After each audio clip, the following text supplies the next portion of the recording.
పని ఎవ్వరి పనైనా సరే మంచిగా బాగా నీట్గా చేశారంటే ఖచ్చితంగా వాళ్ళని మనము సపోర్ట్ చేయాల్సిందే.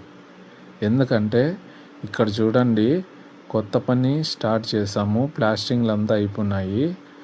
ప్లాస్టింగ్లు అయితే మామూలుగా లేవు, చాలా బాగా నీట్గా చేస్తున్నారు. గోడలు అయితే అప్ అండ్ డౌన్ లేకుండా మంచిగా ప్లాస్టింగ్ చేస్తున్నారు మామ. నిజంగా వాళ్ళకి హెడ్స్ అప్ మామ. ఎందుకంటే వాళ్ళ ప్లాస్టింగ్ బాగా వచ్చిందంటే మన వర్క్ బాగుంటుంది. సెల్ఫ్లు కానీ మామ, కబోర్డ్ సెల్ఫ్లు చాలా బాగా నీట్గా చేశారు ఫినిషింగు. బెడ్రూముల్లో, హాల్లో అంతా పిఓపి వేస్తున్నారు మామ. పిఓపి వర్క్ కానీ చాలా బాగుంది. Interior design. ఇది హాల్ మామ, చూడండి ఎంత బాగుందో. పైన పిఓపి చూడండి. ఇది బెడ్రూమ్ మామ.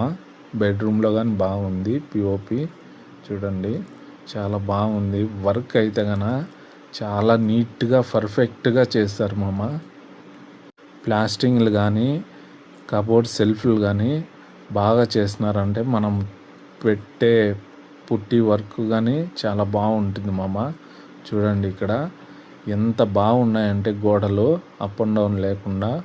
మనం పెట్టే పుట్టి చూడండి ఎంత నీట్గా వస్తుందో. మనము పని చేసేదానికి కానీ అంతే ఉత్సాహంగా, అస్సలు ఆడుకుంటూ పాడుకుంటూ వర్క్ అనేది చేసుకోవచ్చు ఆరాముగా మామ. అదే గోడలు సరిగా లేకపోతే మనకు వర్క్ మీద ఇంట్రెస్ట్ రాదు మామ. చూడండి నిజంగా చాలా ఇబ్బందిగా ఉంటుంది. మనం ఎంత నీట్గా చేసినా గోడలు అనేది అప్ అండ్ డౌన్లు ఉంటే సరిగా రాదు మామ. ఇక్కడ చూడండి వాల్ కేర్ పుట్టి మామ. ఇది చూడండి చాలా బాగుంది ఫినిషింగు. ఫస్ట్ కోటింగ్ ఇట్లా స్ట్రైట్ పెట్టుకొనేసి రెండో కోటింగ్ అడ్డం పెట్టుకుంటే కనుక చాలా బాగుంటుంది మామ. జాయింట్లు అనేది చాలా బాగా నీట్గా కలుస్తాయి. చూడండి పైన సీలింగ్ కానీ మా వాళ్ళు స్టార్ట్ చేసినారు. నిజంగా ఫినిషింగ్ ఫస్ట్ కోట్కి ఎంత మంచిగా కనిపిస్తుందంటే ఇంకా సెకండ్ కోట్ పెడితే కనుక చాలా బాగుంటుంది మామ వర్క్. ఇక్కడ ముఖ్యంగా చెప్పుకోవాల్సింది బిర్లా వాల్ కేర్ పుట్టి మామ. చాలా బాగుంటుంది ఫినిషింగు. చూడండి